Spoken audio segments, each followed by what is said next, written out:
There we are. Welcome back, guys, to the old Ghost and Friends YouTube channel. The music's finally going. We're live. All right, my man. It's been a while. I think since middle of October. There, I don't believe Travis has made an appearance on this show. He was long overdue. Welcome back, Travis. How you doing, brother? Man, I'm good. I won't lie. I thought we had been recording for the last 15 minutes when you and I were just chopping it up. And I was like, man, this is the driest crowd of all time. We ain't got one comment. Yeah, no 15 comments. minutes. Yeah, we're talking NBA, talking Yeah, Thunder, talking NBA, and definitely got carried away for a moment off screen. And so apologies for being late. Thank you for the guys who are tuning in. But yeah, give some comments or throw Travis some love in the crowd. That's so fun. That's an aggressive opening to the comments. All right, he's here in peace. We're talking portal. We got a long time before we see Travis on the old football field again. But all right, Trav, I'm gonna go ahead and say it. And I got two sides of the coin. One, I'm gonna brag a little bit, okay, because last time we hung out and the time before that, I think I told you, I thought A&M would be much more difficult on the football field for Texas than Oklahoma this year or last year. And, part of me is like, yeah, score-wise, you need to flex a little bit and be like, okay, you won one on Travis. You're not going to win a lot in life on Travis, but you got half a point even. But then you start looking at the game and you look at a couple of mistakes by Quinn Ewers and, the late third, early fourth quarter there or whatever it was. And, we kind of let A&M in that game. It could have very easily been a 30-point game. And so I'm just letting you know, Travis, I'm looking for that moment to get you. Okay, I'm looking just for anything to hang on your head. But that one, I honestly, I'm going to call it a draw because y'all were kind of playing with injuries and whatnot, one hand tied behind your back. Kinda, yeah. I've been really honest and really, really opinionated on Brent Venables on Oklahoma. I've done a ton of radio, done a lot on this channel. And again, thank you guys for being here. Y'all like this video. Subscribe to this channel if you don't mind. But I was really negative every single time. And I'm here and willing to admit that it has been in my opinion, a minimum an A- to A+ spring from or I guess end of the season till now, late winter to spring for Oklahoma football. I'm pretty impressed by what you guys have done in the portal. There seems to be a lot of momentum behind the Jim Nagy hire. Things started really kind of moving after he came in and had a couple I guess weeks to kind of really find his footing there. But you're the man. You are as Oklahoma football as anyone. I want to know how you feel. I want you to talk a little bit about the portal and how big it's been for Brent Venables here, and what many people think is a make or break year for BV at OU.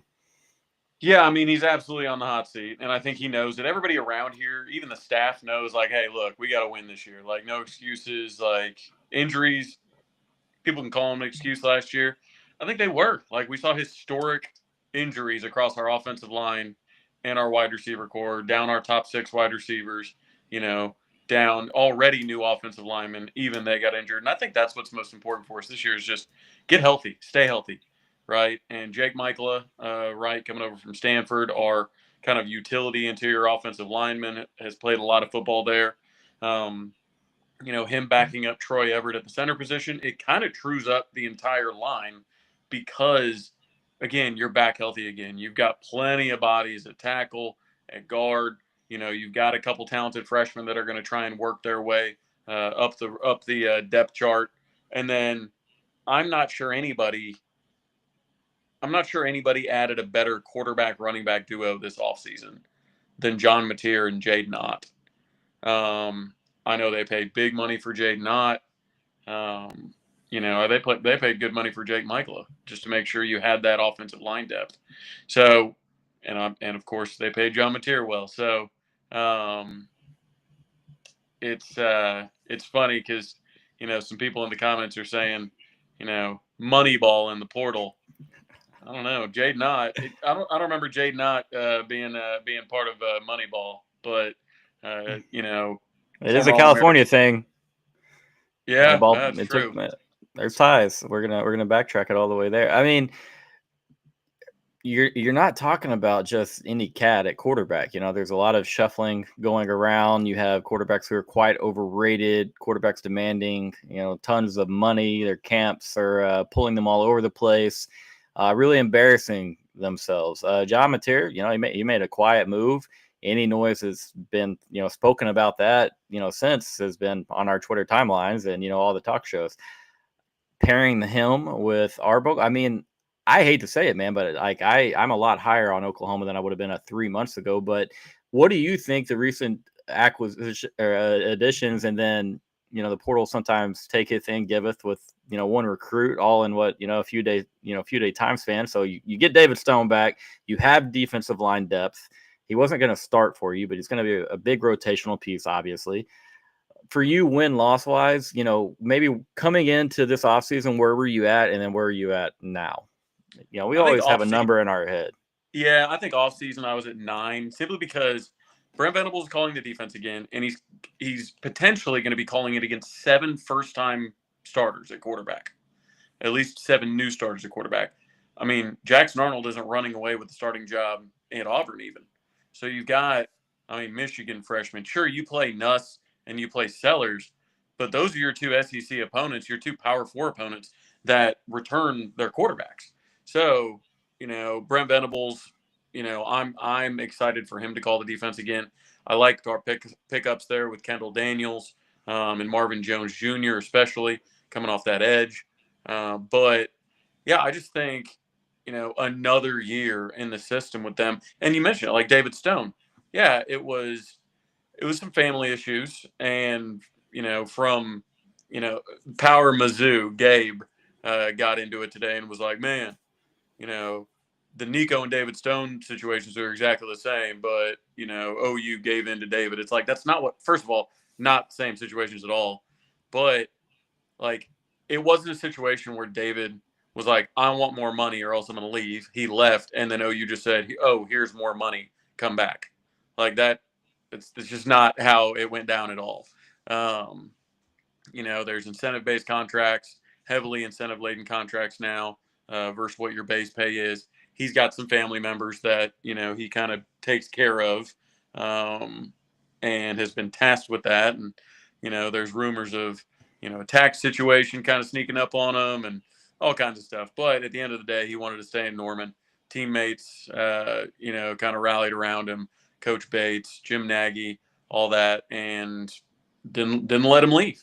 So that's big time. Even if he's not a starter, right? When you look at guys like Jaden Jackson, freshman All American, will be a starter in that role, right? Grayson Holton, guys like that. Dominic Williams, who you guys know. Like when you look at those guys, those are kind of your probably top 3 from a snap count perspective. So if you look at just from what the position that David plays, that position last year that we're looking for him to fill this year had over 300 snaps. So he's going to play a ton of football. And he's got an extremely high ceiling. Number 1 defensive tackle in the country coming out of high school for a reason. He's put on about 30 pounds and looks a lot better now. So we're really excited about that. So yeah, we added a lot of wide receiver help in the portal. Needed to.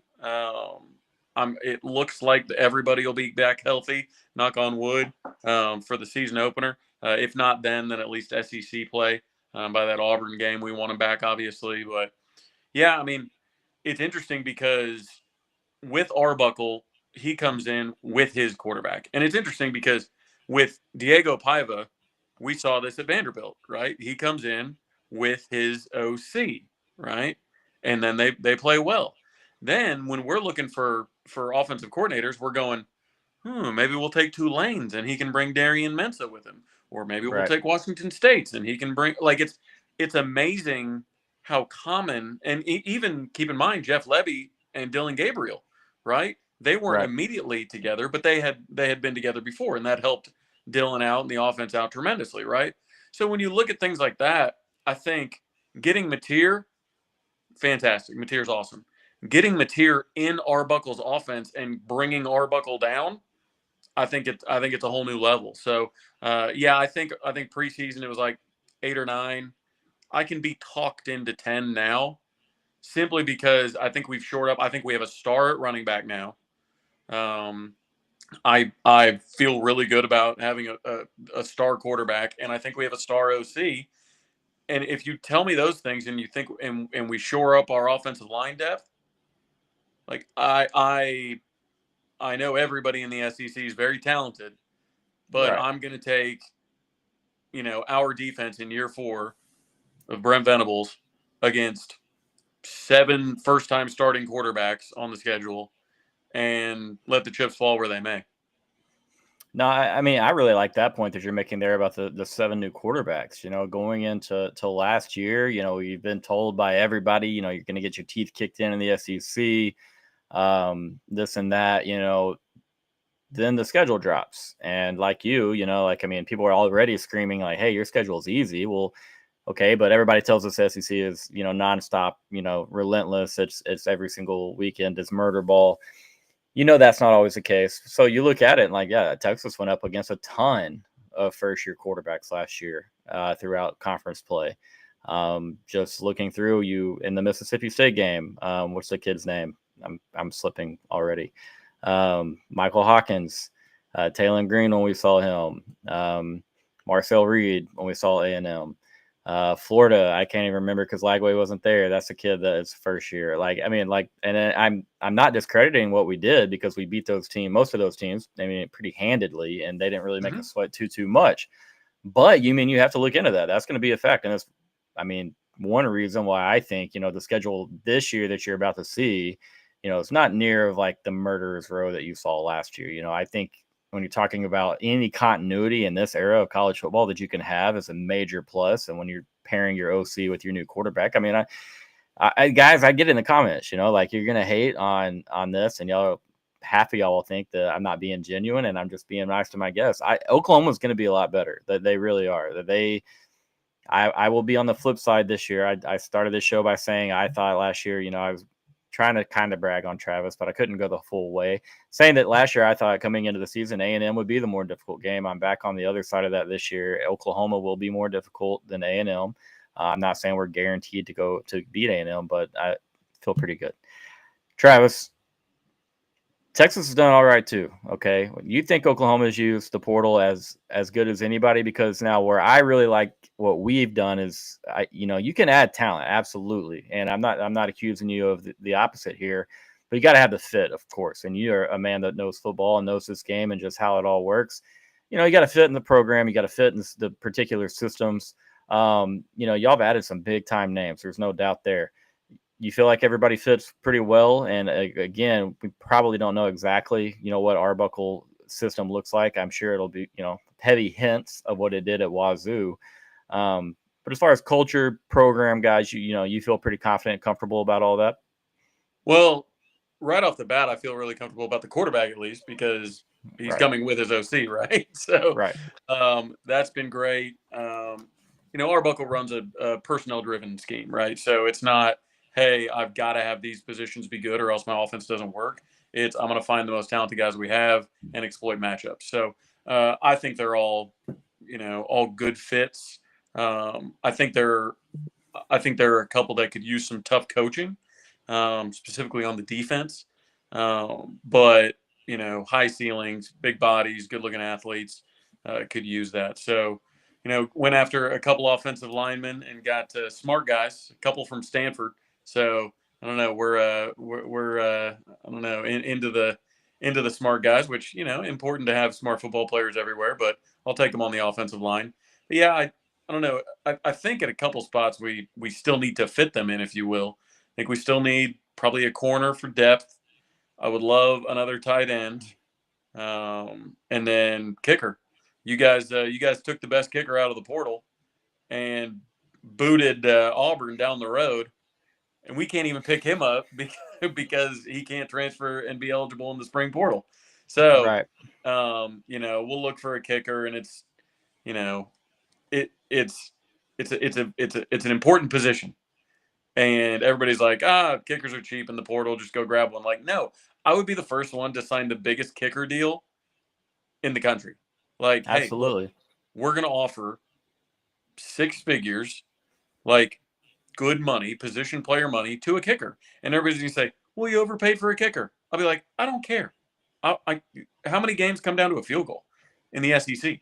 How many games, come down to a couple field goals, right? The momentum swings. I mean, look at Auburn last year, right? Or Burt Auburn last year. Like, Yeah. there's a reason he's in the portal. And, he always kicked well against Oklahoma. So I'm sure OU fans are thinking, why is this guy gone? But Texas fans, have some different opinions on him. But you guys got a heck of a kicker in the portal, heck of a tight end in the portal. The most exciting thing for me. Oh, look at this guy. Most exciting thing for me is not having to deal with some of your guys' offensive linemen that I'm glad are off to the league. Getting kind of tired of 4 years of Kelvin Banks, if I do say so myself. So, what is your guys' offensive line going to look like 3 now years. post? Yeah, 3 years. Post that, just great continuity, tons of talent, just all those guys that are going into the draft. What is your offensive line going to look like? I didn't pay attention to your offensive line transfers, but I'm sure you got some in. I don't think we've landed any transfers. I mean, here's the thing: is like this has kind of been the thing is, Sark and Kyle Flood they've been really trying to revamp not just the starting offensive line, but the second and third string. I mean, Sark, I think he was probably exaggerating the number, but it goes to show we have a lot of offensive linemen that we can trust. He was talking about like, hey, there's like 40 different combinations that we can throw out there or something like that for offensive line that we think that we can. We got a bunch of guys that we can go out there and, trust to go up against Division I football. These like teams like Oklahoma, teams like Michigan, teams like Bama. Now, I think like one thing that I think you mentioned, continuity. I think the really underrated factor about this group that you're going to see for Texas is next year. They've already been playing and practicing with each other for a year to 2 years to 3 years now. I mean, they've been sitting there behind that same first string offensive line for 4 to 3 years, and all these guys they've been on the same second string, they've been on the same third string, they've been getting in those reps with each other, cross training at different positions. So the communication, they're gonna DJ Campbell, he's gonna know the deficiencies of some of these other guys that, hey, maybe this one guy, he's better at pass blocking than run blocking, and I'm going to need to help him out on some of these certain situations. I mean, I feel like the continuity factor is kind of a little bit underrated for the offensive line that's coming up to step up as starters this next year. It's not like we got a bunch of guys coming in that haven't played with each other. Right. Haven't played with each other, maybe. Not, but I think starting together, I'm just glad, like I said, I don't have to deal with Kelvin Banks anymore, because that's like a generational prospect. Well, you got Trevor Gooseby coming right up. He's not that bad, man. Is Trevor Gooseby going to be a bona fide top 10 pick, guaranteed? Hey, I'll say when he came in and stepped in, not a beat was missed, man. He didn't look like some young guy out there. He looked like a bona fide starter. All right. Well, I don't want to dump praise on Kelvin Banks too much, but give me Kelvin Banks. Oh, 100%. In the offensive lineman draft, and then you can have Gooseby. We'll call it good. Look, you're not gonna find any arguments over here, man. That was the same way I was with Bijan. Like, I was glad whenever Bijan got out of there. That guy was I wish make them show that they have another guy in the wings. Like, yeah, you got a guy like Bijan. I mean, we felt that way about Hollywood Brown and about DeMarco and like CeeDee Lamb. Part of me was like, okay, I'm really tired of CeeDee Lamb. Texas highlights of all time, by the way, the CeeDee Lamb. 5 guys. Low lights. Well, I'll say that highlight's also one of the reasons why I'm glad Tom Herman's gone. BJ Foster shouldn't have been playing that game. I blame the black shoes. We should have worn the white shoes and we would have tackled CD. We looked terrible out on the field. We couldn't block anybody, couldn't tackle anybody. It was cold. It was cold that morning. The best seats I've ever had at the Cotton Bowl. I was not in a great mood, man. It must be the shoes. It's the shoes. I used to be that loser when we were getting drug in the Cotton Bowl every year. Hey, you know what's sad though? There's an entire the amount of people that are going to understand. It's the shoes reference. Yeah, It's dwindling. It's dwindling by the speak. day. Yeah. no, Every day we lose a lot more. Every day we stray further from God's light. it's tough out here in these this portal era, man, and everything's changing on us. The game we know and love so much. I just want a kicker, man. Like, hey, you want to don't tight end talk too? to us about that, man. Don't talk to us about that. y'all just went and got the best kicker out of the portal and sent Auburn packing. Well, listen, man, and that well, hopefully Trav comes back, but if not, we have a kicker and he doesn't, and I don't know. And if the that kicker put him, just kicked him out. Dang it! Yeah, I heard that. Yeah, that's the thing, man. In this game, like, and you never know what happens, but if Burt makes a couple of very makeable kicks against Georgia there in Atlanta, Texas is on the other side of the bracket, they get a bye. You never know how it all plays out, Well, and that's why, like, OU fans that were like, man, Auburn, because all they have are memories of Auburn making kicks. And so Texas's last memories, maybe not last memories of them, are a little bit different. But who do you think off of last year's team, give me your top 3 players you're going to miss the most that you're losing to the NFL? Like, personally miss, or will the team miss the most? Like production miss? I think the team. Okay, so like whose departure is going to affect the team the most? Correct? Sure. Yeah. Okay. First off the list has got to be Kelvin Banks. I mean, it. You just like, told me he was a bum. No, that's not at all. That's not at all what I just said. Don't be putting words in my mouth like that, man. I can't. Not when it comes to Kelvin Banks. But I'll say, like, it's just, look, Trevor Gooseby is a dog. I just DM'd like some of the PFF grades from this last season to y'all on Twitter. But it's like you said. I mean, Kelvin Banks is Kelvin Banks, man. Like, until you got a guy that comes up and plays like Kelvin Banks, you just. Like Kelvin Banks, I don't know. It's Kelvin Banks is Kelvin Banks. I don't know how else to say it. It's hard. It's hard to have as much trust as you did in that guy. That's the thing, and it's the passing downs, man. When the passing side, I mean, he very, very rarely allowed pressure, and if he did, sometimes it was on the quarterback more so than it was Kelvin because he was blocking for 7 or 8 seconds. I like Josh. Yeah, I can't. There you go. This is exactly what I would do here. Hard to replace the leadership of a Jahdae Barron. Jesus, kid. Andrew Makuba was so big last year. Apparently, like, I just saw reports about how big of a trash talker he was. And as a fellow trash talker, I really enjoy a cat like that. Gunner's big, but I really like Jack Hendries. I think Jack Hendries has more top line speed. He's going to be maybe a good better player. Run blocker. I am iffy on that, but it's in there. We just need to see it. But those I like those answers. Those are really, really dang good. Chris, I would love for my Vikings stand up with Barron. I think he's incredible. Yeah, he absolutely is. And I'm mystified how Makuba's not higher in the draft. Makuba is. Why is that? Do you think? What's the measurables just aren't like super duper impressive. I mean, there's bigger and faster guys out there, and you know how everybody draft season's about glamour, man. I mean, yeah, but at the same time, it's like I always go back to that Kirk Herbstreit, right? Can the dude play football? And what do you see Andrew Makuba doing all the time? He's one, like, if you go and look at his pass defense stats, he is one of the best pass defenders, if not the best pass defender at the safety position in all of college football. And that could probably go across multiple years. Like, he only allowed like 23 yards in coverage this year. It was like, it's insane.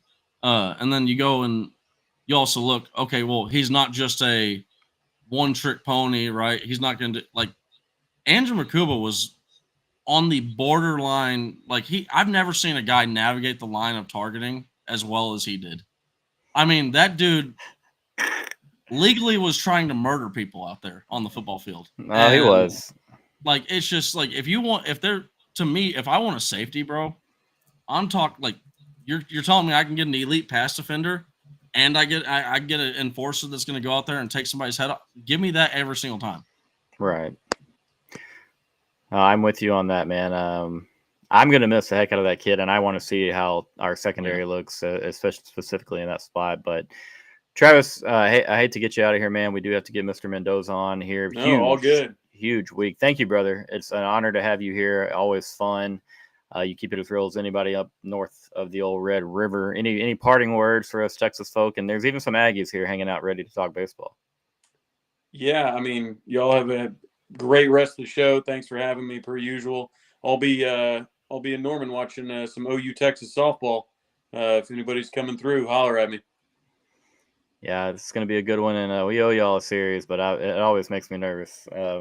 Seeing some beatdowns, man. So hey, y'all are good. This year's all y'all's. Mike White, national championships. Stop saying that. Stop saying that. Mike White's going to bring it home, man. Get him out of here. All Get him out right. of here. Get him out I of can't here. find the button. Later, buddy. Thanks for being here. All right. And with that being said, let's bring on our special guest. Second Monday in a row, we are joined by the one and only Mr. Robert Mendoza. How we doing, brother man? I'm doing well. How are you guys? We're doing great. Can you guys hear me? Oh, absolutely, yes, man. You sound great. Thank you for being here, man. Obviously, we spoke last Monday. A lot of fun. If you guys haven't checked that out, go hear a lot, learn a lot about Ethan and Robert on last Monday's show. But we got a cool one today, man. Texas, and not to get too far ahead of ourselves, we're fresh off a big sweep over another top 10 opponent. I hate to say the game was played at Dish Falk Field, so I think that means we get like a quarter credit or half credit, according to all the recent media reports and folks slandering us out there. But how about you, Robert? Do you give a damn what anyone says about whether Texas is playing home games, road games? Just about winning baseball games, right? I think at the end of the day, just winning baseball games, and we could look across the board and look at Tennessee, and question how they're losing games and all that, right? But at the end of the day, it doesn't matter who's in the other dugout or which field you're playing on. You just have to win. So yeah, I don't care. I laugh at that stuff. Easy schedule in the in the SEC and whatnot, but man, make all the excuses you want. At the end of the day, we're winning and the other teams are struggling. So what more could you ask for, right? Yeah, it kind of reminds me a little bit of the. It kind of feeds into the whole the standard is a standard. You don't play to a scoreboard, you play the standard. You just keep playing the same no matter what. And I mean, baseball is just one of these sports where if the second that you start worrying about the opponent, that's where you're in danger of losing the game. You're playing a baseball. Right. I mean, you got to play situational baseball. You got to be dialed, locked in on every single pitch. And so, yeah, like we get to talk about all this silly stuff. I don't think the team, honestly, could care less. I don't think they're concerned with anything to do having, schedule talk or whether Texas is, giving a better. I mean, it's coming into this season. Mississippi State was a top 20 ranked ball club, and that was the first road series that Texas played, first SEC series Texas played. Georgia obviously was top 10. LSU was LSU. Florida, another top 10, opponent preseason wise. And right. Hey, they just coming off winning a series at the Dude there in Starkville, but they've fallen off. If Mississippi State is having the season that they expected themselves to, and a lot of others, and then same for Florida, it's two more ranked series, and it's just kind of like Texas and Texas during football season. It's like you got to worry about yourself, man. You control yourselves. You go out there, you play to your standard. You don't play, you don't play down to anybody's level or play down on the competition. Just play your game. And so that to me is where this Texas team continues to be very impressive. Injuries, continuing to battle and overcome injuries. And again, it was great to see, Ethan healthy and out there and doing his thing. And I know when I say healthy, that's a pretty loose term when you're talking college baseball. Because we're here over the halfway point in the season and hardly anybody is 100% completely healthy out there. That's just part of the game. But what about you, Mr. Mendoza? Thoughts on injuries and just, watching the boys overcome again, some more injury news. Just you were at the Dish on Saturday or on Friday, Saturday, Sunday. Give me your thoughts about the weekend and then talk some injuries and just, your mindset on that and how well this team has kind of done with the, seems to be a never-ending thing. Hopefully, knocking on wood here, that this is the last we'll have to talk about new injury news, but it is what it is at this point. Yeah, I think overall, wow, walk away with a win with 3 dubs, and we lost the starting pitcher on Friday night with Jay Spence. Whatever he's dealing with is obviously going to put us in an awkward position pitching wise. But I think overall with with our pitching staff, we have a lot of opportunities there for guys to step up. And I think throughout the season, we've had tons of arms step up. And, Max Weiner is Max Weiner. Man, just a phenomenal pitching coach. I know a lot of the guys on the team give a lot of positive feedback and a lot of credit to Coach Weiner just for getting the best out of his guys. And Ethan made that comment. He said, Dad, just every player that he touches, he just sees all the good in them, and he brings out the best in them, and they have confidence and all of the things that it takes to get guys to put guys in a position to compete and win and help the team in any way they can. Right. So you look at Jay Spence, obviously losing him hurt. And then you just look at Grubb stepping up and giving us what he gave us. Right. Phenomenal job. Hopefully he's in a starting role or whatever role he's in moving forward. Max Grubbs has been phenomenal. And then obviously going to Volantis, that's helped out a ton, right? Sealed the deal. And you don't see a lot of guys like that in the SEC or in college baseball where the door slammed as soon as he touches the rubber. But that's kind of been the theme with him. So phenomenal job there. And then to be able to put it back together on Saturday with a bunch of guys that are just dogs, just flat out dogs getting in there and putting together another win. And then Saturday, going into that day where it's like the unknown, right? Like, what are we going to get out of the guys? What are we going to get out of the club in general, having to play a noon game? I know like they were up at the field like at 9 a.m. on Friday, and they didn't get home until about 10 after the game. And then jumping right into a noon game, right? So that's tough. Like those are the things that people are shocked by when I tell them that the guys spend a lot of time there, and then turn around and try to play a noon game and then jump all over them. But credit to Schuessler, man, what a phenomenal weekend that guy had. It seemed like every time he got up to bat, it was like a crucial situation, and he was selective, made them pitch to him. And then was all over. He was just super hungry this weekend, and man, what a dog, right? So barking right. all day, and man, just fun to watch Schuessler get out there and compete. But J Flo and those guys, Gasparino, Jonah, like let me just rattle off the entire roster of guys that stepped up to compete, and that's always fun. It's like, what more could you ask for out of a team? And like, geez, take your pick. You want the 6-hole? You want the 9-hole? Like, which guy do you want? You're going to have to throw that ball across the plate against these guys, and I'm excited about just what we saw this weekend. So couldn't be happier for the guys. Yeah, I mean, you look at I was just going to say, you look at the lineup, and every single one of the guys has the potential to leave the field, probably except for Tommy Farmer. But Tommy Farmer, all he's doing, and that's not even disrespect to Tommy Farmer.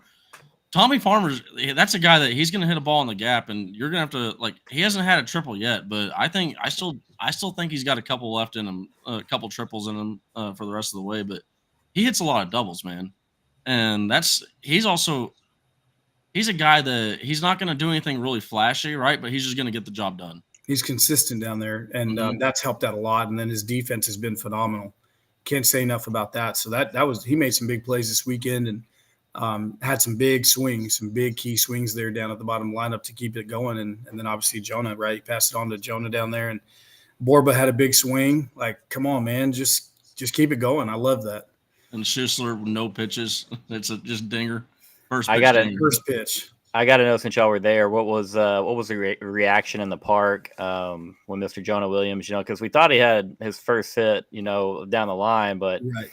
It is what it is, I guess. But ball doesn't lie. Jonah comes through. What was the reaction? Could you feel that hey, it's his first hit and everybody knows it? Yes, and I was sitting a couple of seats away from his mother and his aunt and just some family members that were there, and I mean, I'm looking down the aisle, just hoping that they would look at me after that, those swings, and I could feel the energy in the stands, and of course all the fans around us are. My wife, it was so funny. She woke up sore, and she's like, "Babe, I don't know what's wrong with my shoulders." And I'm like, "You do know that you were going up and down the aisles, high-fiving everyone, and going bananas when Jonah got the hit, and Schuessler and everyone else." And that's just the energy that we felt in the stands, watching Jonah get out there and compete. And I wasn't too familiar with his background, but I got a text from Coach Vukan over at Southlake, and he said, "Hey, man, that kid. I'm glad that kid's not playing for Galveston, right now, and we're not going to run into him later down the road in playoffs." And just a 17-year-old kid getting out there and competing, man. I mean, wow, that I was super happy for him and super happy for the Horns to have him in the lineup that day. And I think we found a nice little position player out there who can definitely contribute. Yeah, I mean, go ahead, Nash. No, you go. Now, I was just gonna say, I mean, like I followed that kid's recruitment for years, and I didn't pay any attention to baseball when Jonah Williams, because I never thought, you see this all the time. Kids are 2-sport stars, and they're highly ranked in recruiting services for both sports, and it just 9 times out of 10, that buck stops somewhere, and they pick their sport and they go do their thing at the collegiate level. And so I didn't give enough merit to Jonah Williams on the baseball field for far too long. And it's fun to see him out there. I got very, very excited when I get the text, hey, Jonah's in the lineup. And I'm like, what? Like, really? Like, there are a lot of emotions with that, right? Yeah. And, it's like you want him to succeed, but you're nervous for him. And, and I'm sure it's so cool for you. You've seen these guys grow and develop individually. You're a coach, you're a parent, you played. So you understand every angle of growth, development. You see all that, and you're probably proud, for all three, you're proud of him as a player, coach, parent, and not just Jonah, not just Kimball, but all these guys, because you mentioned, we're the bottom of the lineup, so damn good over the weekend. I mean, stepping up, taking turns, Jaden with the big hits, like everybody's doing their part, and it's really, really cool. It's special, man. And Nash uses that word a lot. I was trying not to say it, so I was going to let Nash get it, but it's a really good club that's only got more, you can tell there's more in them, because they still, it's a team effort, and you haven't really seen that whole lineup just really on top of, but we're getting closer, man. You know what I mean? And to me, at least, it feels like we're inching closer. Every at bat's getting better, and more barrels are being found. You referenced Tommy Farmer. Super proud of that kid and the weekend he had. And so, I mean, again, you could talk about anyone and everyone. But Nash, what were you going to say before I got you, brother? I mean, I didn't know that Jonah Williams was 17 years old. Like, I just assumed. I'm assuming that people are like thinking, okay, he's 17-year-old. No, he's 17 and 11 months. Like, let's say one more month. Yep. One more month. You're not supposed to be able to do this at 17 years old, to be able to step up, against, and then also, here's the other thing.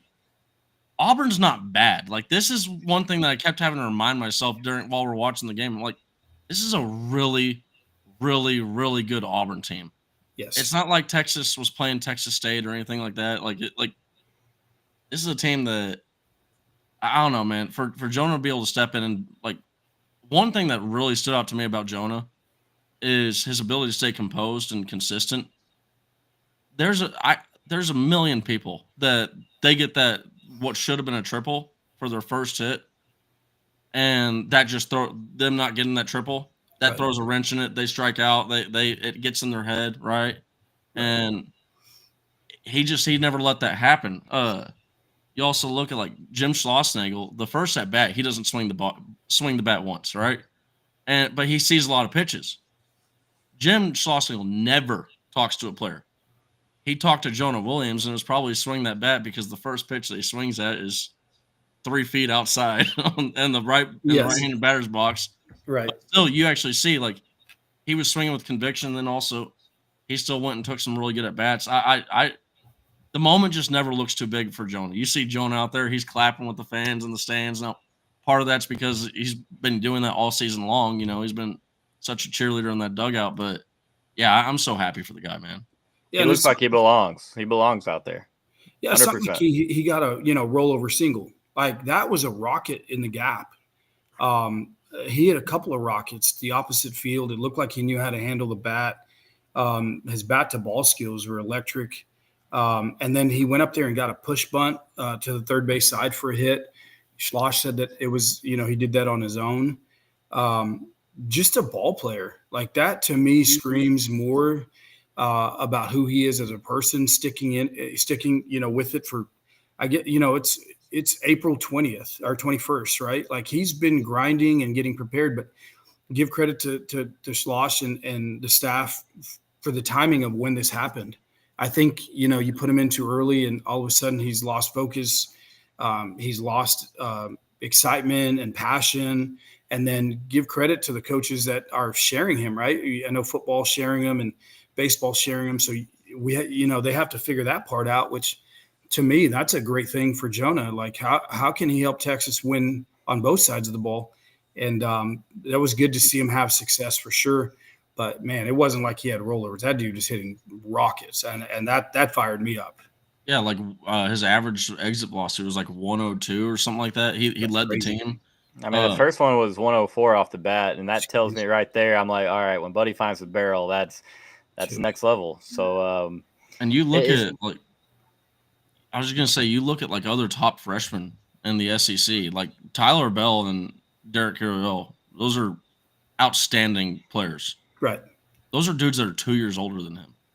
Yeah, and as true have freshmen. more at bats. Like we're talking about a kid that's got less than 10 at bats. If I remember correctly, right?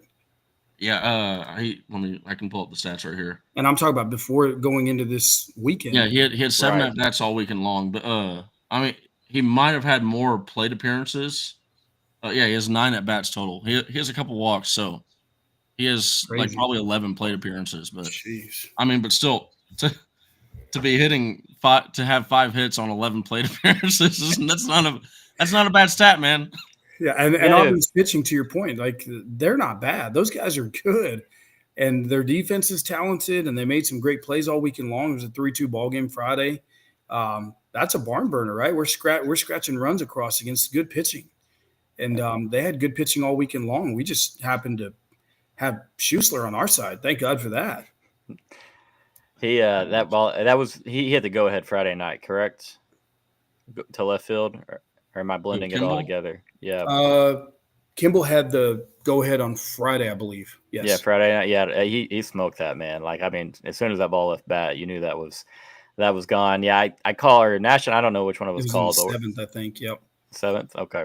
Yeah, it was in 7th. I was just I kind of had a FOMO moment. I just did that atmosphere. It looks next level. There's definitely a different type of buzz around the baseball program. Not one that hasn't been there before, but just one that's kind of been rejuvenated. This weekend, though, let's move on. Let's move on a little to this weekend because a lot of people, that's what they're here for. To you, Robert, like, is this series a lot different than the others, or you're kind of in that mindset, oh, it's just another series, or it's a little bit more personal than that?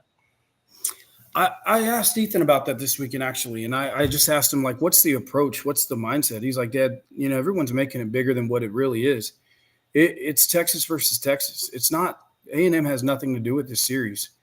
We're going to have to come in and throw the ball across the plate, and we have to throw strikes. And then when we throw strikes, we have to make plays. And then when we make plays, we've got to get off the field as quickly as we can and keep our pitch count down. We're going into it a little bit in a unique situation with the pitching, but I think Ethan painted that, in the best light possible. Like, let's not make this thing bigger than what it is. They're going to be fired up. They're going to make their pitches. They're going to get their swings. They're going to score their runs, and that's a hot team. They're beating good teams, and we could all look at it and say, the Tennessee series was a fluke. Maybe Tennessee had some arms they were down, hitter, whatever, right? You could go through every scenario you want to go through.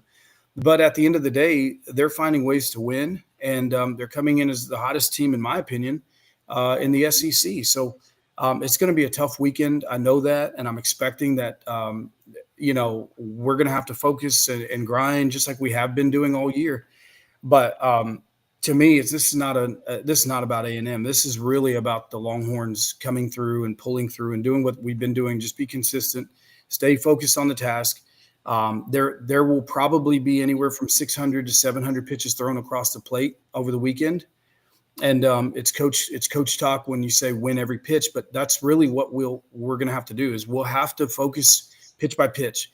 They're going to get their pitch down and away in the zone. They're going to get their pitch up and in on the zone. And we're going to look at the umpire and question whether that was a ball or a strike. You're going to hear the boos from the fans, when we don't agree with the umpire. And the same is going to happen for them, right? They're going to feel like they're getting hosed on certain calls. And this is going to be a dogfight. And I think that we're prepared for that. I think they're prepared for that. But this is a big series for a lot of reasons. And I think it's a big series for the standings. I think it's a big series because it sends a message to the rest of the SEC about who we are, right? We sweep them, fantastic, awesome job. Like, let's keep going. We're supposed to do that. If we drop a game, there'll be a couple of questions. We'll have to deal with that part of it.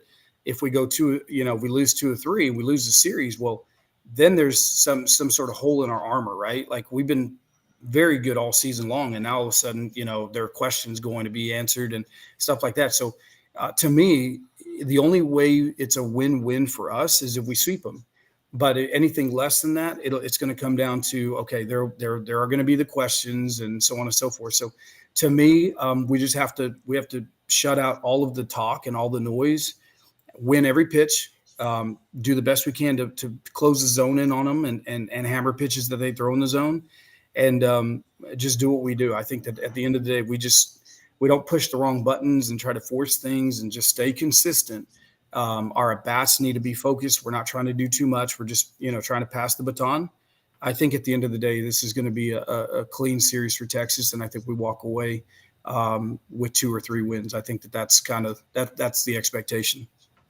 I think that's really well said, because you want to win every pitch, you want to have quality ABs, you want to locate the baseball, play clean defense, etc. Well, then you add in the elements of there's going to be some Aggies in the park. There's going to be a lot of Longhorns who, they don't like that there's Aggies in the park. And you're going to have a little extra noise. You're going to have a little extra, buzz throughout the ballpark. And that's where, like you said, that's where it's most, important that you dial in that your mental reps, obviously they've done their mental reps, but you're locked in right there. And Nash, do you think the environment, do you think this blows away any other environment at the Dish? What are your expectations as far as what type of crowd we'll see, just overall energy level throughout the park? I think that this is probably going to be the best crowd you're going to see at the Dish.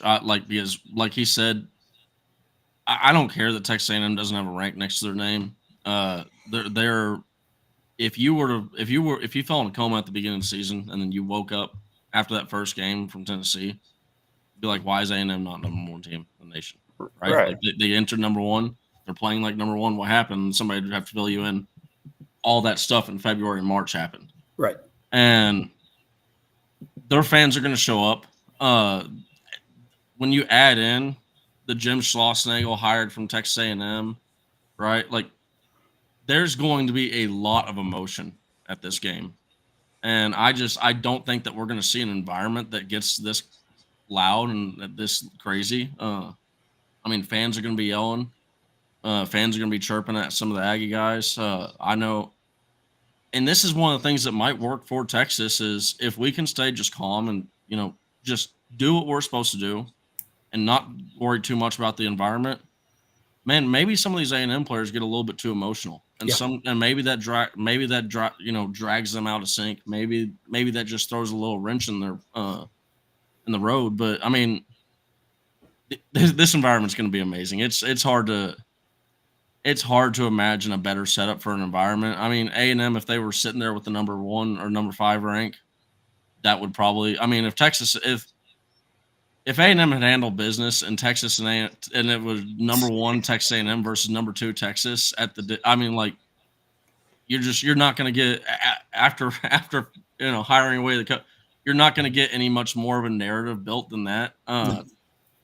This is going to be a really fun time this weekend. They're not ranked, and they do have 9 or 10 conference losses, but they are playing like a top 3 to 5 club in America. Yeah, well, they're 7-2 over the last 3 conference stretches, and who have that they also played? includes 2 road wins versus number 1 Tennessee and number 2 Arkansas. So, and Robert said it earlier. He's like, you look at the Tennessee series, they get no hit on a Friday night, and they turn around on Saturday, they get a doubleheader, and they outscore Tennessee 26-9. So part of you has to tip your hat and say, yeah, that's a good damn day at the ballpark. Yeah. And the other side of you as a player coach, that somebody had a really dang bad day at the ballpark. And so God dang it, JP. And so this bit, man, I started it and it's backfiring. That's great. Thank you for being here, John Paul. You better throw a like on the video. You're throwing those reverse jinxes in here. But I'll just say this, I personally, I was like, okay, it's one series. Or most importantly, it's one single day at the park. Okay. Yeah. And it was 2 games, but you know how baseball can be. It's a funny game. One team wins, you get a little momentum. Other teams, their bullpen's been eaten up a little. I mean, it's happened. Good teams are capable of losing doubleheaders, but I still was like, well, we'll see what they do next. We'll see where it goes from here.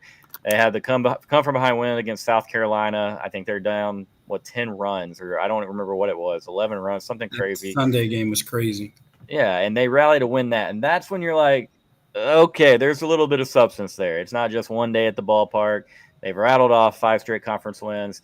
Well, okay, you're like, okay, now you got to go to Arkansas. All right, there's a very big opportunity for you to be brought back down a little bit. But long story short, they won the Arkansas series. Their pitching is solid. Their ERA, their team ERA is not the issue with them. They've had one week in the Kentucky series where they kind of got out of line with the arms, and it cost them some wins because they scored a lot of runs in that series. Just they got outscored. It's a team that can hit the baseball. It's a team that can pitch the baseball. So, yeah, all of us, we laughed at the struggles a little bit. Not going to lie to you, but we were still just as confused as anybody. Right. And we sat here on this channel and we said, Nash and I both, that it was inevitable that A&M baseball would turn around. I didn't expect them to go win the Tennessee series and the Arkansas series, but I definitely thought, there was still tournament life for them, even after a really bad start, 1-9 or whatever it was. But. Right. And so, y'all know they're a really hot team, and there's 2 really good teams. And I think both sides are being very respectful of and guardful of themselves, and they're not really letting the trash talk getting flying. They're not letting it fly too much because I think they do. Aggies are like Texas has a dang good baseball team, and Texas fans see A&M, and they see the the resurgence here in the midseason and know that obviously if they get in the tournament, in my opinion, they're just as big a threat as Texas or anybody else due to the talent that they have on that roster, and obviously very experienced club as well. But with that being said, I hope they go 0-12 their last 4 series. They don't get in the tournament, and then we get to continue to laugh and have fun with this whole thing. But that's probably unlikely. So that being said, Nash, Robert kind of gave us a little bit of a prediction here, and you don't have to go into that. But, as far as confidence level for Texas to win this series, I want to know where you're at. Give me 1 through 10 as far as a confidence level, and tell us why, brother. I just want to add on to a point that y'all made about Texas A&M being hot. This is they had 199 runs total in the first 29 games, across the first 29 games. That's 6.8 runs a game. Okay. They've scored 112 runs in the last 10 games since getting no hit. I'm not good at math, but that seems like more than 6.8. It's almost double, and it's just like you said that their pitching staff. They've always had a good pitching staff all year long. Right. It's kind of started to dip down just a little bit into the great, not elite category. If you were to categorize the teams. Just based off the numbers, but still, them having a 4-something ERA, that's still really good baseball. Still good, very good. And you look at across the last 10 games, they've only had 1 game where they walked more than 1 or 2 guys. So they're striking guys out, they're limiting hits, they're limiting runs, and they're also limiting walks. They're playing some really, really good baseball right now, and I don't know. I really want it to come across that there's a lot of respect that needs to be happening for this team, because it's not like some unranked A&M team that their season's over and everything's done. Now, that being said, man, I realistically probably 8.5 to 9.5. I'm gonna have that sliver of just Longhorn. Longhorn fan syndrome that exists in my belief, but at the same time, it's hard for me to think that this Texas team is going to show up and not play good baseball. Because even I think our inability to have a complete game, and we finally saw outside of Ole Miss and Auburn in the last game. Those are probably our 2 only complete games that we've had offensively and on the pitching mound. Right. But man, you go and you look at it, like I just, the way that I look at not having these complete games, that kind of works in our favor because we've had to, it's just been adversity every single game. If the pitching staff, something happens to we give up a big hit that we're not supposed to be giving up. We walk a guy, like Kentucky, we walk how many guys and then we let them score. Right. And then the offense comes back and plays some runs across. You got Jalen Flores comes up and gets a great hit. It's just we see this Texas team, they pick each other up. And like it's the cliche, but cliches are cliche for a reason. They keep playing to the standard. They're never out of a game. I mean, you look at even like the Texas State game where we lost that game. That's one of our biggest losses that's our second biggest loss by 2 runs. Outside of the LSU loss by 5 runs. Every other loss is by 1 run in extra innings. So teams are having to earn for wins against Texas. Right. You look at that Texas State game, we had 3 runners on and Kimball Schuster just pissed a ball to the outfield. It should have been that should have been a line drive and line drive RBI that maybe even wins the game or ties the game up. But second baseman makes an amazing play, and you just got to tip your cap to the guy. I have so much confidence in this Texas team to go out there and just perform. And even if we don't, it is what it is. It's just another would it suck losing to A&M? Sure. Man. That's really going to suck. But at the same time, all I want to see is that team just regroup and go kick the shit out of Arkansas. Yeah, well, that's correct. And at the end of the day, and I said it the other day, and I don't want this to sound like I'm scared or of it. That's the opposite. But at the end of the day, both clubs have set themselves up for much bigger things. You know what I mean? And A&M has, put themselves back in an opportunity to get into the NCAA tournament. You do that, obviously they might have a much more difficult regional than Texas would, and potentially super regional as well. But you have new life. You have an opportunity to go play, with those 2 losses in the regional or super, the College World Series, and an opportunity, the same one that everyone else has. And so Texas is really dang good and could play good baseball and could lose 2 out of 3 this weekend. A&M, because it's really dang good, they could play good baseball and they could lose 2 out of 3 this weekend. And I think that's what we'll see, a very competitive series. Like you just said, Nash, if Texas team doesn't back down, they never quit. To talk about the different comeback victories that they've had, including, Friday night over a good Auburn team that, seemed to kind of have the lineup stymied a little bit. And then just like that, how many times have you seen it there with your own 2 eyes, gentlemen, at the dish, the floodgates open up for a little bit, and these guys do a really good job, obviously, with adjustments. You want to talk about coaching, and it's not like these guys go in there and like, oh, hell, man, he's really good tonight. Shrug my arms. Let's get the next one tomorrow. No, you figure out a way to beat these guys. You go to war, and you get up there and you bust your ass and then a bat against them and see if you can come out on top. And so we're going to see good baseball at the dish. We're going to see some crazy moments, a lot of emotion. Now let's talk a little bit about Jared Spencer. We're not going to get into all details of the injury or anything because Texas isn't releasing anything or talking about it, so we're not going to do that either. Right. But Mr. Mendoza, if you were Coach Schlossnagle, what's your weekend rotation looking like? Assuming that Jared Spencer would be unable to go this weekend, what are you going to do as far as Friday, Saturday, Sunday? How are you shuffling it up? That's a tough question because I don't know the backgrounds of many of the pitchers, but I in terms of whether they've started or not, but I know that Max Grubbs has been phenomenal and he's a great long reliever. So, a guy like Jason Flores, to me, maybe he starts the game on Friday, and then gives us 3 innings. The big question with that is like the emotions are going to be running high. He's a freshman. He hits a lot of batters. His ball moves so much. So maybe that puts him in an awkward predicament. And then, so if you take that logic, then who's your next best strike thrower, right? To me, obviously that Ruger Riojas is the guy that I would go to. So Ruger has a lot more starts under his belt. He's more consistent. He doesn't get rattled. He's an athlete.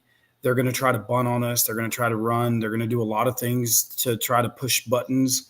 As a young coach, and I'll talk a little bit about this, in that big moment on that big stage, does he start to do things that are uncharacteristic and start to really, outcoach the other team. And when I say that, you're trying to outthink the other team, and then you start doing things that are uncharacteristic. So you have to have a guy on the bump that can handle that.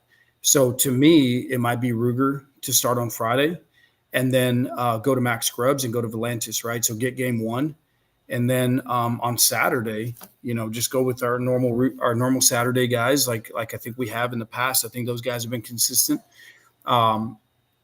But Sunday becomes the big question, right? So do you go to a Flores back on Sunday? If you're in a 1-1 situation, I think Flores is intriguing because his ball does move so much, and I think he can get a lot of hitters out. But the hit by pitches scare me, and the walks scare me. So I've seen Thomas Burns throw a lot, and I know Thomas Burns can go.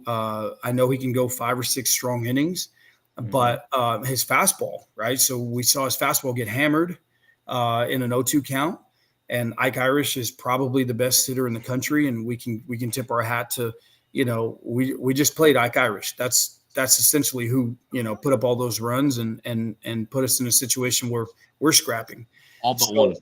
Right. So that guy, do they have, ask yourself, does A&M have those types of guys in the lineup?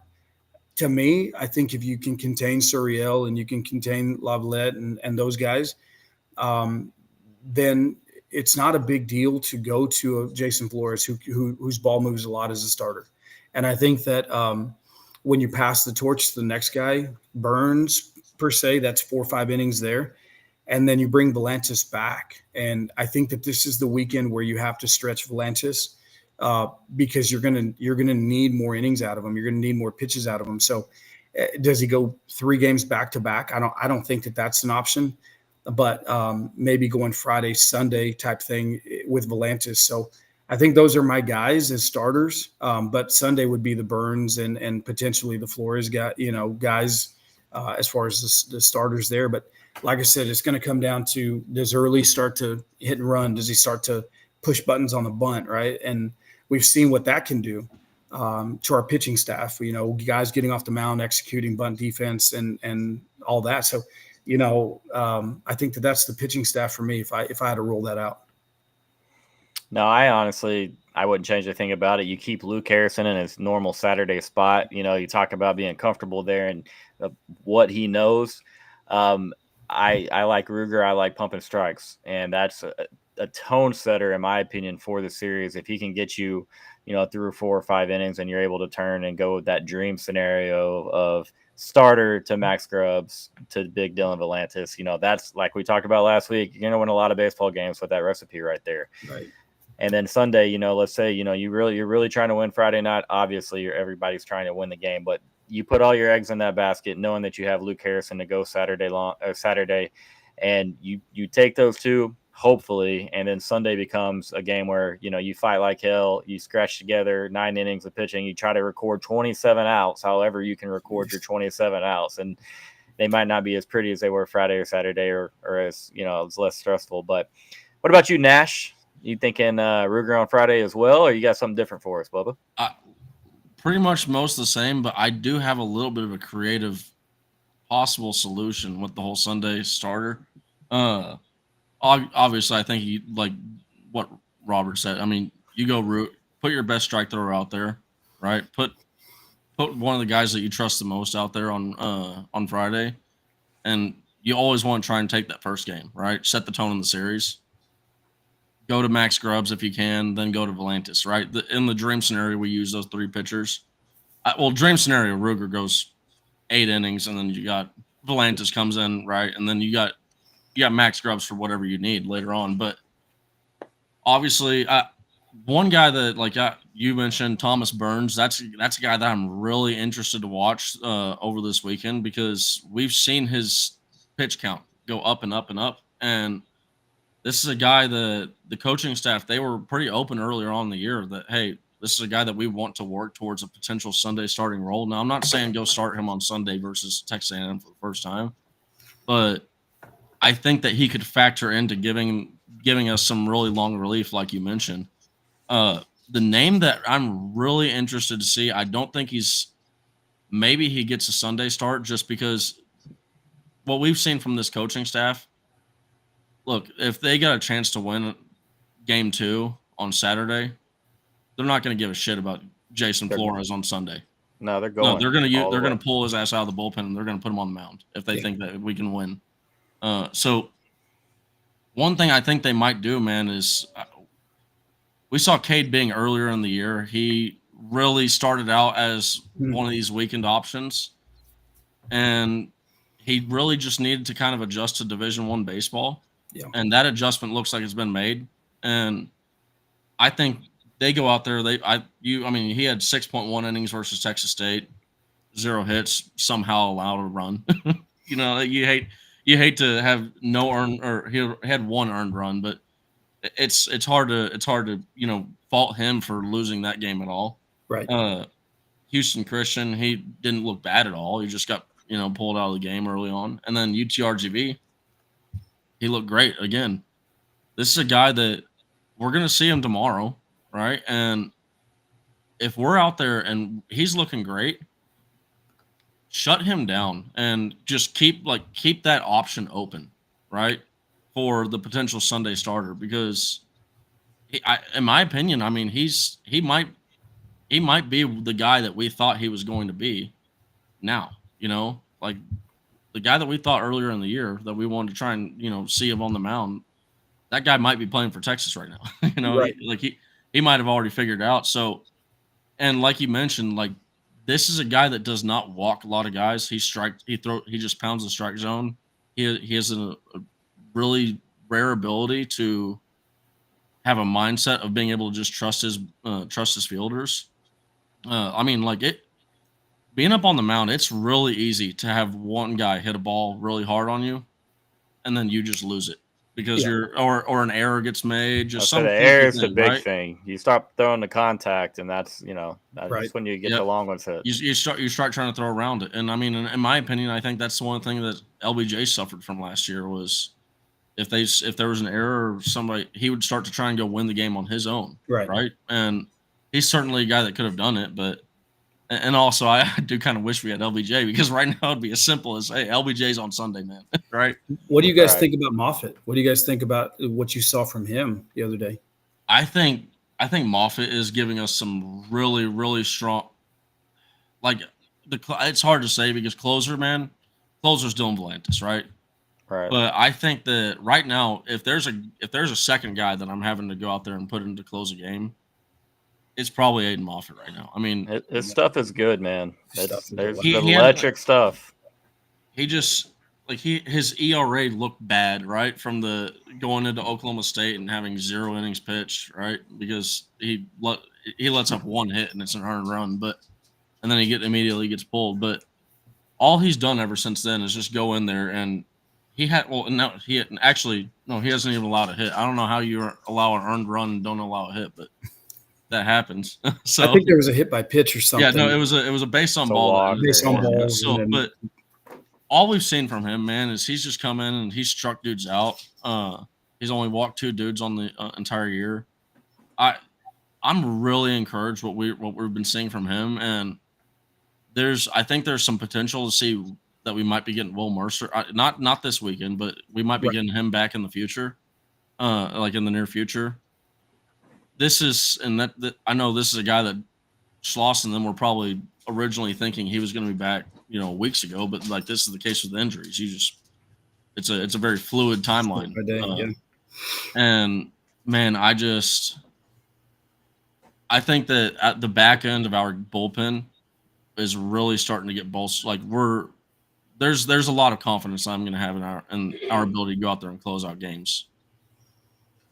Yeah, and the timing of when these guys are starting to figure it out is perfect, right? Like you're going to need a lot of these guys to come in and get 2-3 outs, big outs, and they're all leverage situations from here on out. Like, right there, you have a window of time where you might drop a game here and there, but now the window starts to close, and now you're fighting for that 1 seed and so on and so forth. And the high leverage situations, man, you got to pound the strike zone. And I think Thomas Burns, that was fun to see him. But I watched him every Friday last year, and he threw against A&M last year at Globe Life. Mm-hmm. and I think he's gotten better, and I think he has the stuff to go longer. But again, it's going to come down to, I think they've got 3 or 4 hitters over there in that lineup versus, having the one that Irish, that we just saw this week. And I think they've got 3 or 4 hitters that are good, and they can leave the yard at any point. So I think that's going to come down to who we decide to go to out of the pen. That's a good point, man. I mean, you got to keep Aggies off the base pass because they're very capable of taking the ball out. And similar to like the Georgia series, they're gonna have a couple home runs here in this series. Like that's just what they do. Now, just minimize that damage, man. And again, this is where you talk about locating the baseball. You can't have hit by pitch or walks, and it is going to be, a little bit different and awkward of a situation considering such a big moment, but you're not going to have your guy Jay Spence out there that you've had out there, every Friday night during an SEC series. But Texas has done an incredible job of rolling with the punches, man. A plethora of injuries. Everybody is taking turns stepping up, and so for me, I'm excited. Yeah, and there we go. We got Ag in the building. Thanks for being here, brother. And we're limiting a lot of home runs too. Like we're one of the fewest. Like it's one of the hardest teams to hit a home run against. But real quick, let me address this comment. But yeah, A&M's lineup 1 through 7, real hot, and that's where was the big confusing part is because they hit the ball really well last year. You have the same hitting coach now, obviously as a head coach, and maybe you and I'm not here to just rip on the Aggies. That's not what I'm trying to do. But talk to me for a second, Robert. Like, what makes sense as far as a coach? You've seen a lineup with that much talent. Like, what are some of the big reasons that they potentially struggle to break out offensively for such a long time and are just now doing so? There are a few things, in my opinion. Going from an assistant coach who can work, you have the time and the structure and the practice schedule to work with your guys. And you're, as a coach, we're solely focused on the development of whatever responsibility we have. So as a hitting coach, like my only goal is to watch video of my guys hitting, spray charts. I'm looking at all the analytics as far as pitch selection. And I'm breaking down plans for my guys, and I'm giving them what I call an IPP, which is an individual player plan. And like, here's what we're working on. Here are the goals. So my day is solely dedicated to my offensive guys, right? Trying to build that offensive prowess there. And I made this move as a coach, so I have experience with it. When you move from the infield guy or you move from the offensive guy to a head coaching role, there are things that no one can prepare you for. No one can prepare you for the booster club meetings, right? And that's high school. But the big booster meetings that you have to have, the interviews, the consistent emails that come across your desk, and all of the background information that needs to be put out. And you're solely directing that stuff. And it all falls on you as the head coach. So what you're great at, development wise, in terms of like a specific skill or a specific area of the game, that becomes secondary as the head coach. And so now it becomes an identity of like, how do I trust my guys, and which staff do I empower to take over this specific section of the game? And I think that that's what's happened. I think that, Coach Early is going through that journey as a head coach. And fortunately in the SEC and NCAA Division I college baseball, you have a large enough window of time to figure those things out. And so now you're starting to see the Aggies kind of pull it together. And that's a matter of managing and delegating all of the things that you have on your plate to the guys that you trust. And then understanding like, okay, in my practice schedule, how do I actually implement my offense? How do I implement my pitching philosophy?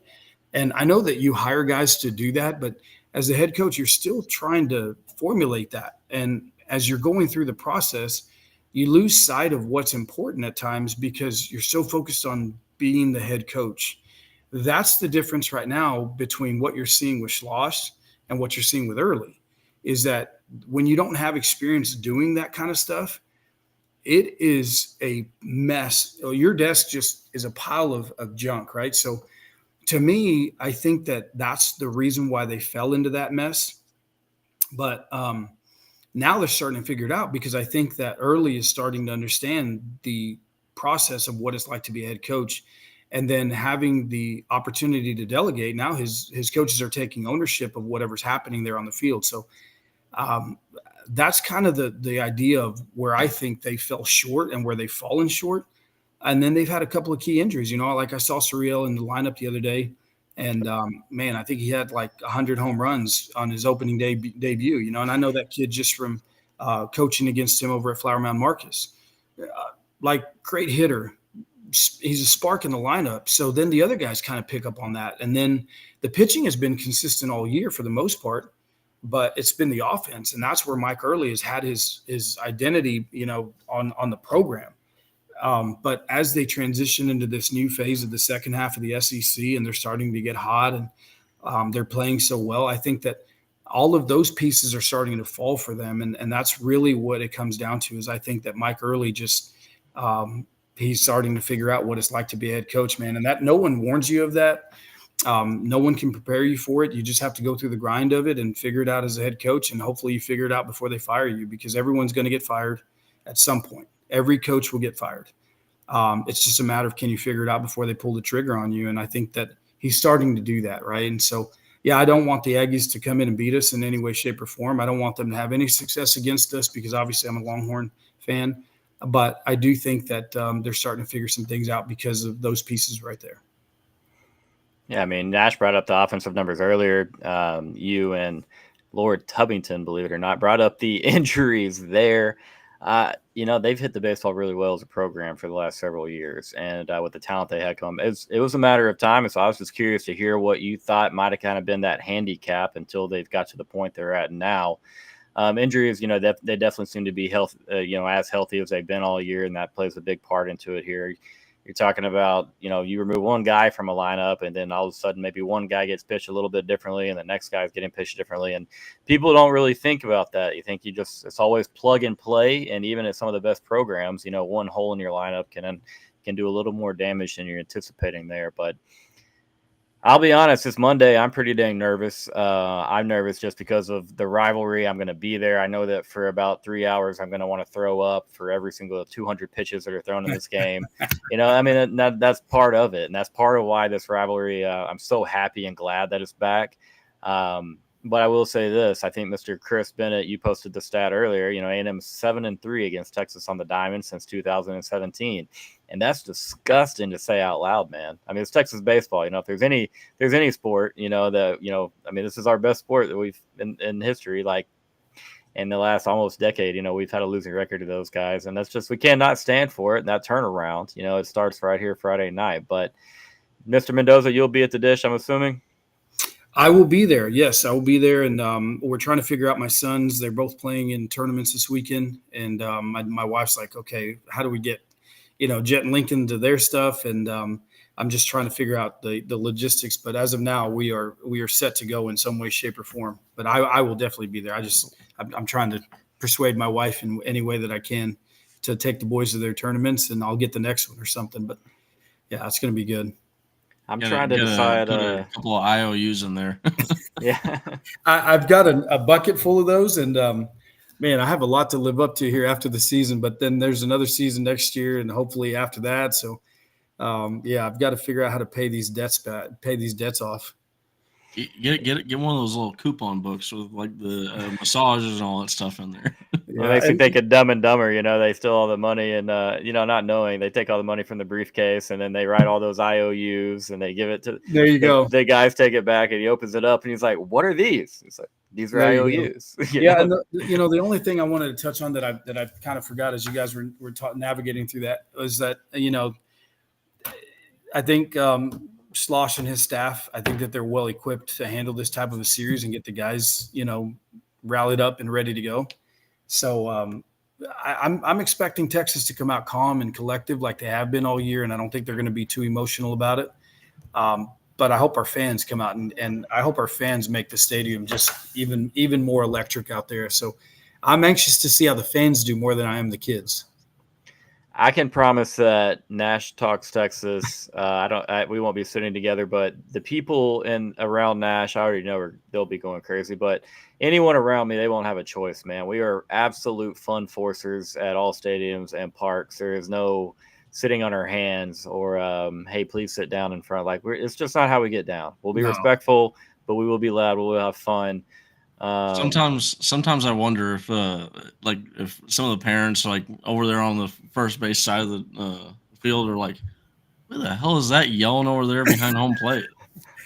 I'm sure it's been. I'm not sure if you've seen me, once or Robert. I like twice. look when I'll try and be friendly for umpires, but as soon as that bad call comes, man, it's all game. I will say though, we had that Angel umpire for the Auburn game. Man, that was a good umpire. I like getting good umpires. That's fun. That's going to be key. That's a big part of it, and I think that'll keep I've always said that umpires are like they're on the side of the devil. Let me throw it out there. Like if you want to be an umpire, you love controversy, number one, and then number two, man, like who would ever want to sign up for that job?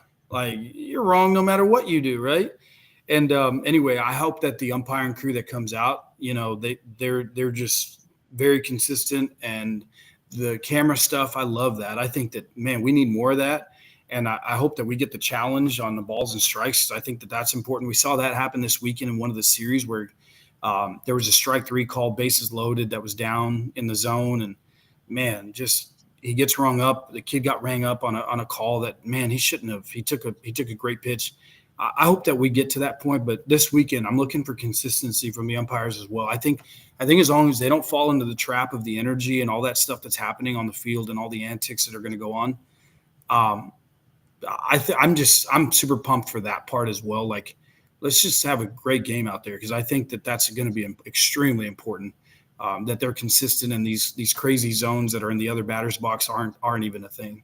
Yeah, at the end of the day, all you want is consistency, because then you're able to know what's coming.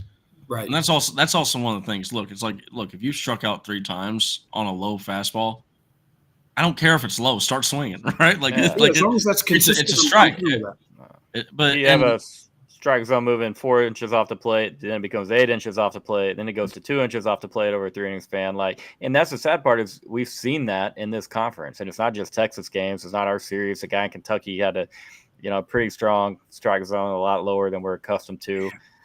But, it was what it was. I mean, he did call the low strike really consistently, and he wasn't really giving you anything at the belt.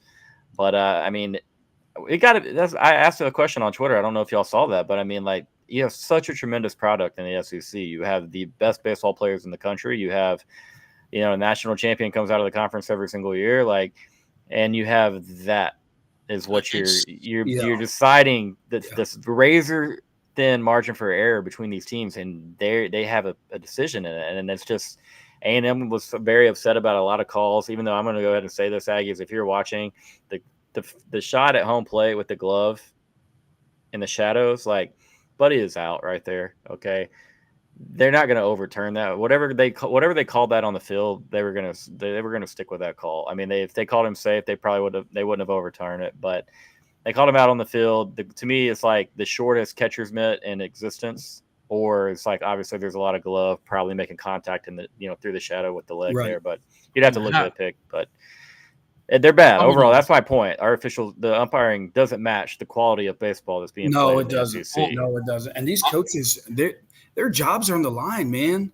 Like, that's the part that I always had a hard time with. Like, my job is on the line every night.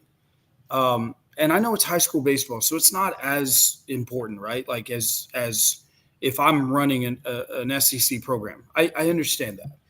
But when you're running a type of program like that, and you're losing games because of these guys that are behind the plate, there's nothing more disheartening about, than that. And that's kind of what I'm saying is, like, the electronic score strike zone and stuff like that. Do it. Like, just get the calls correct. That's all I care about. Is like, if we're correct, that makes the game so much better, and it takes the human error out of it. I know a lot of people say, well, the human error is awesome. It's awesome until, you lose your job because of certain games that you lost due to umpires who take things personally, and they don't need to be taking stuff personally. We're out here competing our butts off. Like if Rylan Galvan starts walking before before the call's made, and they change the call because they got some little sticker. Yeah, there. showed So, I mean, up and he's mad. It's like, I mean, and here's the thing. This is where I really agree with you, Robert. Is like, we don't have to take umpires out of the game. Umpires can still be in the game. They can still make calls. They can still have things that they do. But it's about recognizing what humans are at their limitation of. We don't have eyeballs that are sophisticated enough to be able to determine these snap things in a minute, like where a millimeter can be the difference between a pitch as a strike or a ball. And it's just when you start trying to make humans do superhuman things, that's where. And then also, with the age of technology that we're in, right? Like the TrackMan thing. Jeez. It's not like the NFL where I can understand the whole NFL argument where they're saying, hey, the reason why we don't have why we don't use the chip in the ball for official measurements is because that takes 3 to 5 minutes for us to get the official data back. They know this TrackMan data like that on the spot. And it's one of these things where also like how we don't have for every single base 2 4K cameras from both angles. Right. Like zoomed in and they've gotten better with it, right? Right. With some of the camera shots, but how they don't have specific camera shots where we can get every single angle and we are going to definitively know, like, it's just like, just get it right. It is what it is. And then that's where also, if we do all these other things, right, the quality of umpiring goes up immediately, drastically shoots up. Because here's the deal is the problem that with what you said earlier, Cord, is we're never going, even the SEC, we're never going to be able to compete with Major League Baseball salaries for umpires. No. So the reality is what's going to happen is we're either going to get really lucky, like this Angel umpire that I mentioned earlier. He's not in college for more than 3 years. He's going to end up in the minors, and he's going to end up going into the majors, and we're going to see him umpiring Major League games in 5 to 10 years from now. You either get lucky with a really good young umpire that is up and coming, and you got him in the college game for a little bit, or you're going to have most likely the other scenario. You're going to have an umpire that was in the MLB, wasn't good enough to stay in the MLB, and he's looking for work outside, and you end up getting. And this is where I'm not trying to be disrespectful or anything, because like in Major League in baseball, the difference between good or bad is 3% on calling pitches, right or wrong, plus or minus 3%. Right. If you're at that 90% mark, that's about like baseline competency. Anything below 90%, horrible job. Right. Anything above that, you're doing good, man. But that's how close it is. And like that, it's just the margin of error is so small. And it's beyond our capability as humans to be able to determine these things. Right. And it's not even just balls and strikes, though. You know what I mean? It's plays at the plate. It's how things and situations are being handled. Lack of control at times. And I mean, again, you make a great point. This is still college athletics, but now we're in the NIL area and everybody else is getting theirs. Like, I mean, at some point you're gonna have to pay for a better product of umpiring because it's going to cost somebody, you know, a super regional or a opening game in the College World Series. Like there's someone will eventually, you know, it'll be a big enough deal when they're screaming and demanding, which I mean, we probably have it every year, but it's hard to watch because I follow folks from all over the SEC, you know, fan bases from everybody, almost every single school. I'm pretty sure. And it's every weekend and everybody is complaining. And it's like, oh, okay, people are just complaining on your stupid little app.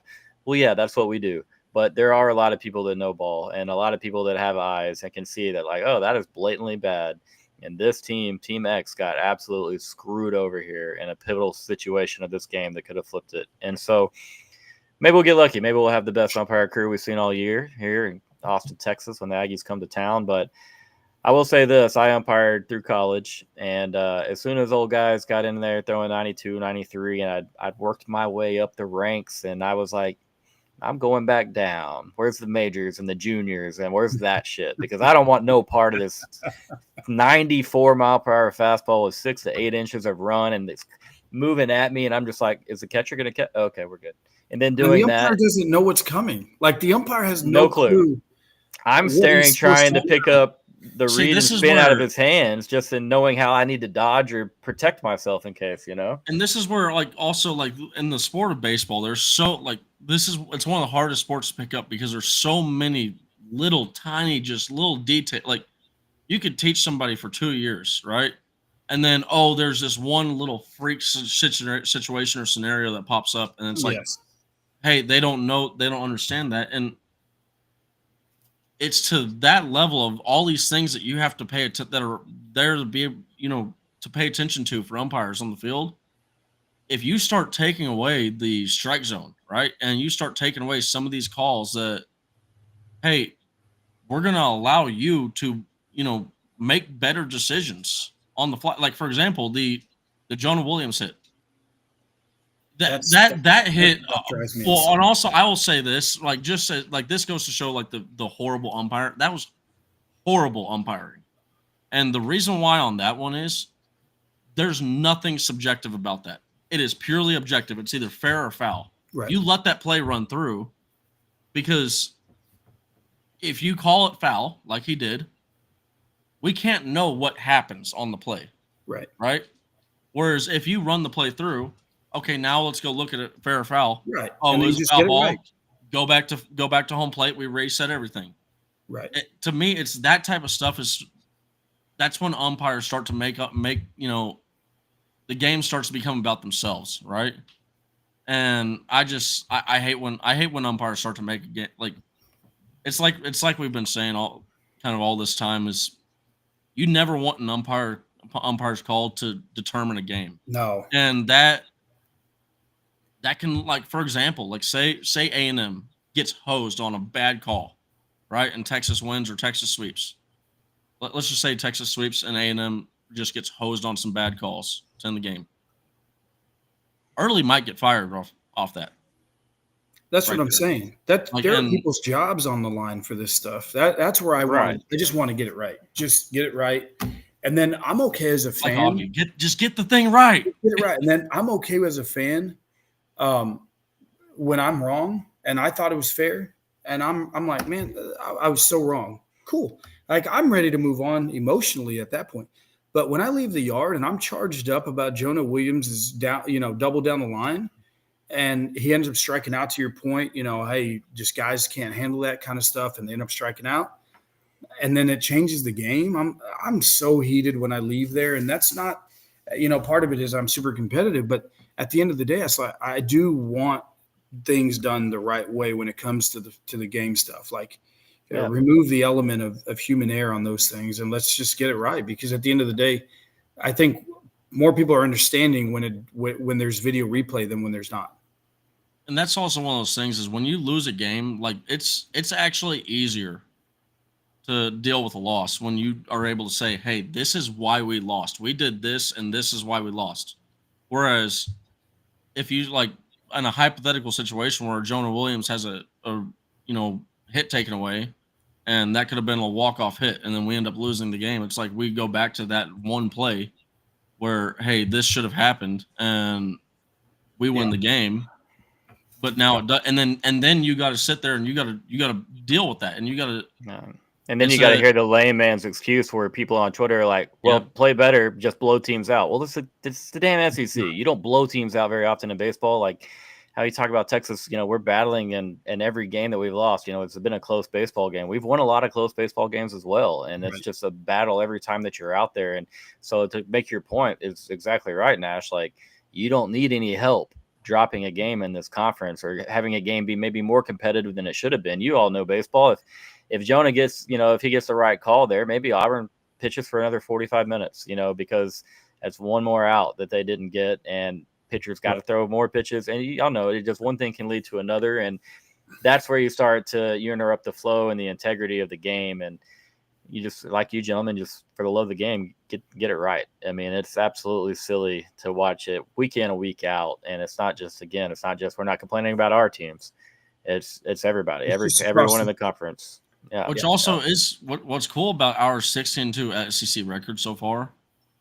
I can't think of us getting, like, really hooked up on calls. I can actually even think to the Kentucky series where it was like, Jesus, how much money did they stuff in your pocket, man? Like, Right.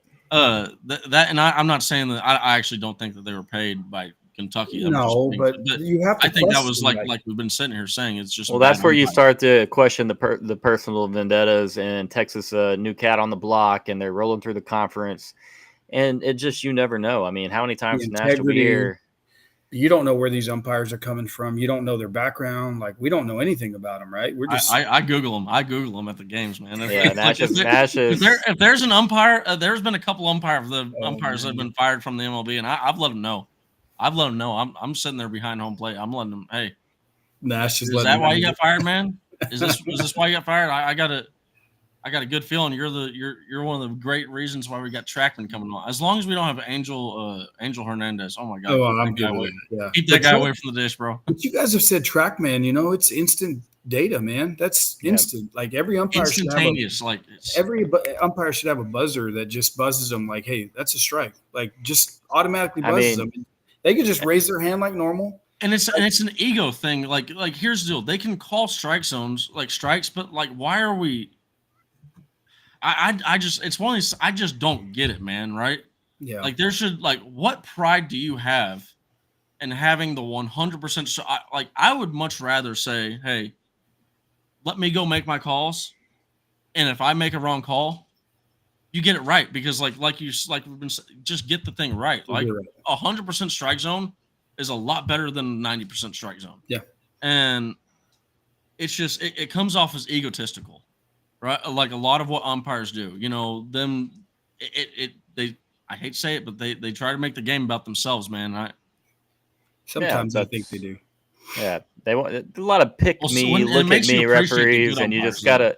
Well, absolutely, but you just ask, why can't more people be like this? More people that have a love for baseball to where they're going to go out here and they're going to give it their best. And that's, I don't know if it's lack of focus, personal vendettas. It could be a plethora of things, but it's got to improve, and that's quite clear to everybody. I will say this, and if there's a call that goes and ultimately maybe decides a game or helps get a game in a certain direction, changes momentum in a drastic way this weekend, our app is going to blow up. And that's all anyone's going to talk about. If it happens Friday, no one's going to say, and I'm talking about the losing side, that's all they'll talk about all weekend long. And if you're on the good side of it, you're going to have to sit there. And so for our team's sake and for two good baseball teams, I just hope we get the best effort that we've had all year. I don't want to see that crap. We're going to see a lot of negativity and goofy stuff this weekend.